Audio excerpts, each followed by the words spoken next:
First and foremost, thank you each for taking the time to talk a little bit more openly just about your experience individually.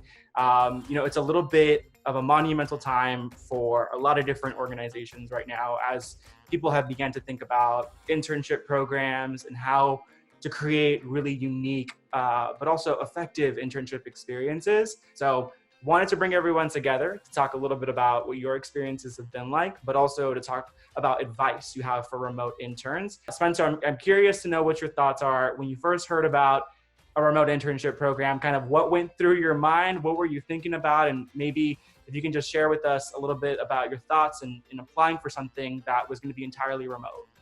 I would say that I was nervous for a couple of reasons. I was nervous that I wasn't, just because it was going to be remote, that I wouldn't get the hands-on experience that I needed, or that maybe the internship would be seen as sort of as like a, not necessarily like a real or invalid internship. But I also worried or was nervous that I was going to miss that opportunity to like really connect and get to know the people that I was going to be working with, both on my team in Consumer Insights, but also with the digital cohort, the intern cohort.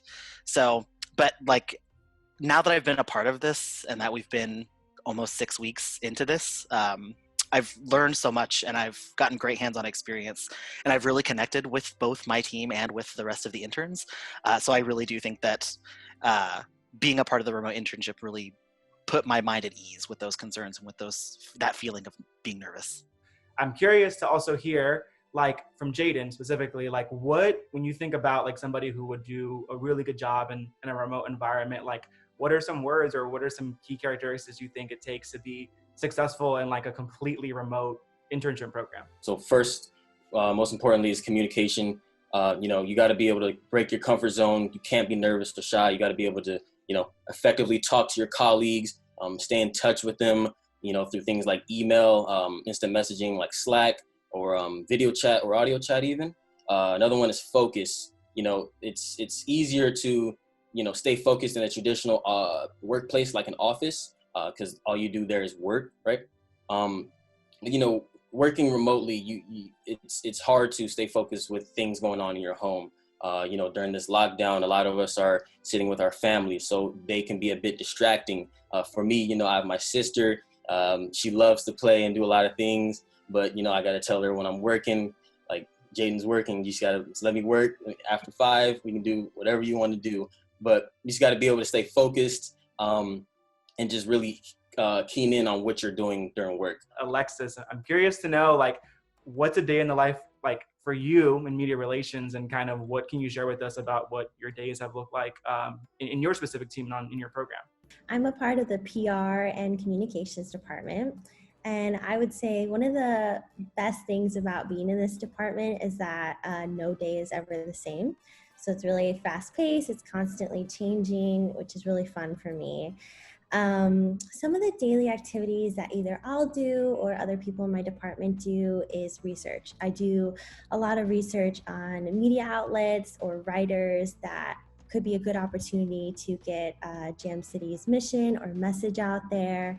Also, when we work on projects, we do a lot of press releases, which include information maybe about an upcoming event, or maybe one of the games has an anniversary coming up. So we do a lot of press releases and media kits, which is really fun. And then also we do a lot of brainstorming sessions, which are my personal favorite, where we figure out maybe where we want to take a project or if we have an idea, which is really fun, and lots of research. And also it's really important to stay up to date on current news.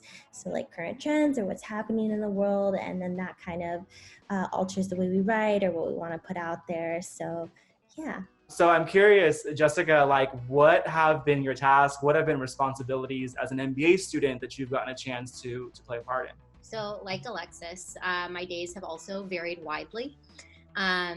Some days I am combing through survey data, figuring out of this survey, what are the key insights? What are the actionable insights that the game team needs to know? What's the background noise that we can is less important. I've been interviewing players, doing in-depth interviews, figuring out what do players like about games, what do players find frustrating about our games. When they're ready to put it down, what feelings are they feeling that makes them say, you know what, I'm done for today with the game. So really just figuring out more about how our games can be better for our players and what improvements the game teams can make. All of my work kind of centers on that and using data to inform that. Sam, you are one of our 3 product management interns for this summer session. So I'm curious to know and hear from you a little bit more about if there's anything specific that you feel you've learned this summer that you kind of point to and say, yes, for sure, I'm going to take that with me years in advance, and I'm going to use this specific learning into many things in the future. So much, actually. I think just the first things off the top of my head are like the concrete things like working with data, how it's structured, how to call it, how to visualize it and present it. Understanding the roadmap of how features are implemented has been really interesting to work with. But I think the biggest thing actually is something a little bit softer. It's, you don't have to know everything on the first day of the job. I was really nervous coming in because there's so much product managers need to be able to do, and I wasn't sure, can I do all of this, So what we have to realize though is that, it's natural to feel that way on your first day coming in. And as long as you have a commitment to continual improvement, which is completely important, especially in an industry like gaming where things change so fast, you need to keep on top of things every day. You need to have a willingness to learn. Those are the really important things. And if you have those and you're willing to work with your team and support them, like my team is so amazing and they're able to support me as well. And because of that, I really feel like that with their support, I'm able to accomplish pretty much anything that I want to in this position. Any advice, any thoughts you would give to maybe any students that are looking into remote internships or maybe are considering remote opportunities? Something that helped me out was having a master resume. Basically, I list out everything I want, but then per job application, I would just cut things out, make it shorter, more concise. Yeah. And finally, don't forget the cover letter. I know sometimes people don't like doing it. Sometimes it's optional. I think it's important because what your resume shows is what you can do, what you've done, but your cover letter can show why you do it and why you have that passion for it.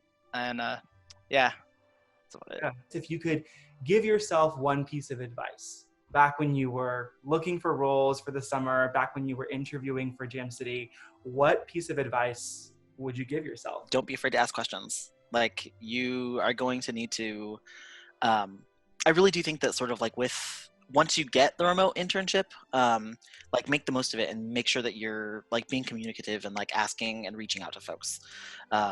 You don't really have those opportunities where you just like get to bump into people and chat with them. So you really have to put yourself out there and ask sort of like, hey, here's who I am. I'm an intern. Can we chat for 15 or 30 minutes? Just to make those opportunities happen. Reach out to your network and let them know what you're doing, what you like about what you're doing, especially if they're one of the people who, you were talking to during the interview process and maybe they coached you along or they helped you in some way.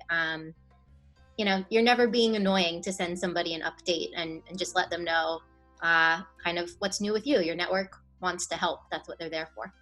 Really focus, love what you do, and make sure, your time management is up to par. Don't forget to practice coding, go on LeetCode, HackerRank, just brush up on your skills, make sure you know your basics, make sure you know fundamentals and even more advanced things. One thing that I recommend doing is really practicing your story so you can deliver it concisely in an engaging way and it really communicates your value in a genuine way. And really getting that down will take you pretty far, I think. Well, this has been really, really cool. I love hearing your different perspectives. I love hearing how you each prepped for your interviews. And I love to know just all the advice that you guys would share for future interns. So thank you each for all of this. Thanks, Andrew. Thanks, everyone. Thank you.